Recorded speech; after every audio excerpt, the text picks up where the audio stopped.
Hi friends, welcome to our channel మమతల నిలయం. అందరు ఎలా ఉన్నారండి? బాగున్నారా? నేనైతే చాలా బాగున్నాను. మీరు కూడా బాగుండాలని మనస్ఫూర్తిగా కోరుకుంటున్నాను. ఈరోజు సంకష్టహర చతుర్థి కదా అండి.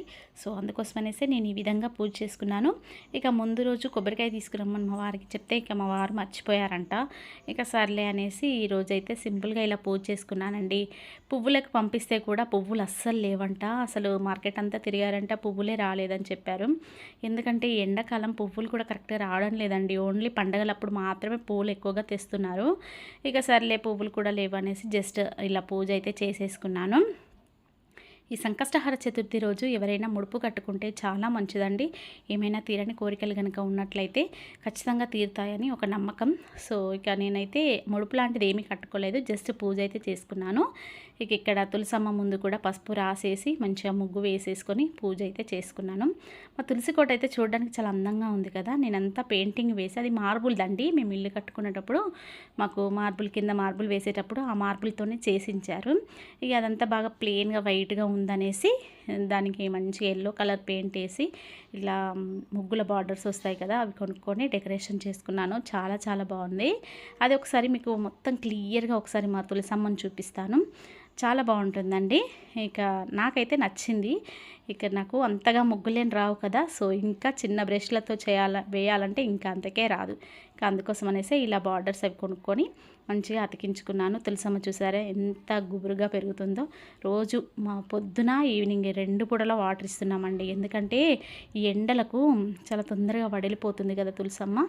అందుకోసం అనేసి పొద్దున సాయంత్రం మా వారైతే వాటర్ పోస్తున్నారు. ఇక వారు లేకపోతే నేను కూడా పోస్తున్నాను. ఇక నా పూజ అంతా అయిపోయిన తర్వాత నిన్న ఇడ్లీ పిండి మిగిలిందండి. ఆ ఇడ్లీలు వేద్దామంటే అవేమో ఒక 2-3 వచ్చేటట్టే ఉన్నాయి. ఇక నెక్స్ట్ డే టిఫిన్కి ఎలా అని ఆలోచిస్తే అందులో కొంచెం మైదా పిండి కలిపి, మనం నార్మల్ మైదా పిండి కంటే మనం ఇలా ఇడ్లీ పిండి మిగిలినప్పుడు అందులో మైదా పిండి కొంచెం పెరుగు అవన్నీ కలుపుకొని నైటే ఫ్రిడ్జ్లో పెట్టేసుకోవాలి. నెక్స్ట్ డే మంచిగా తీసేసి అందులో ఉప్పు, జీలకర్ర, కొంచెం కారం పొడి, మీరు కావాలంటే ఉల్లిగడ్డలు, పచ్చిమిర్చి అవన్నీ కూడా కట్ చేసి వేసేసుకొని ఇలా బాగా కలుపుకోవాలి. ఇందులో ఖచ్చితంగా వంట సోడా అయితే వేయాలండి. వంట సోడా వేస్తేనే మంచిగా బోండాలు చాలా పొంగుతాయి. లోపల కూడా బయట క్రిస్పీగా, లోపల స్పాంజీగా సూపర్ ఉంటాయి. ఒక్కసారి ట్రై చేయండి. అలా ఇక బాగా కలుపుకోవాలి. ఒక 5-10 మినిట్స్ వరకు ఇట్లా కలుపుతూనే ఉండాలి. అప్పుడు ఎయిర్ ఫామ్ అయిపోయి బోండాలు అనేవి చాలా ఫ్రెష్గా ఇలా పొంగుతూ ఉంటాయి అన్నమాట. ఇలా వేయగానే ఇలా పైకి వచ్చేస్తూ ఉంటాయి. ఇక అసలు ఈ ఎండాకాలం ఆయిల్ ఫుడ్స్ తినడమే బంద్ చేసినామండి. కాకపోతే ఇలా మిగిలినప్పుడు మాత్రం తప్పదు. ఆ పిండి ఏమో పడేయలేము. నెక్స్ట్ డే ఫ్రెష్గా రుబ్బుకున్న పిండిలో ఈ పిండి కలిపితే ఆ పిండి అంతా పులుస్తుంది కదా. సో అందుకోసం అనేసి ఇప్పుడు ఇందులో అయితే మైదా పిండి కలిపేసి ఈరోజు టిఫిన్ అయితే కంప్లీట్ చేసేసానండి.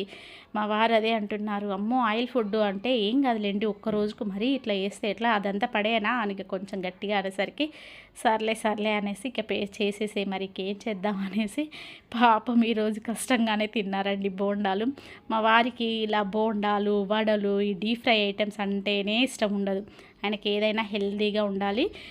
మార్నింగ్ రాగి జావ వేసి డ్యూటీకి వెళ్ళమన్నా వెళ్తారు, కానీ ఇట్లాంటివి తిని డ్యూటీకి వెళ్ళమంటే అస్సలకే వెళ్ళారన్నమాట. ఇక కాకపోతే తప్పదు ప్లీజ్ అండి అది ఇది అంటే సర్లే అనేసి ఒక్క రోజుకైతే తినేసిండు. ఇక దానికి పల్లీల చట్నీ చేశాను. సూపర్ అద్భుతంగా ఉంటుంది. ఈరోజు మా పూజ అండ్ బ్రేక్ఫాస్ట్ ఇలా కంప్లీట్ అయిపోయాయండి. ఈ సమ్మర్లో కొంచెం జాగ్రత్తలు తీసుకోండి. ఎండలు బాగా కొడుతున్నాయి. వాటర్ ఎక్కువగా తాగండి, ఫ్రూట్స్ ఎక్కువగా తీసుకోండి. ఇదేనండి ఈరోజు నా వ్లాగ్. ఈ వ్లాగ్ కనుక మీకు నచ్చినట్లయితే please like, share, comment and subscribe చేసుకోండి ఫ్రెండ్స్ మన ఛానల్ని. రేపు మరో మంచి వ్లాగ్తో మీ ముందుకు వచ్చేస్తాను. బాయ్ అండి.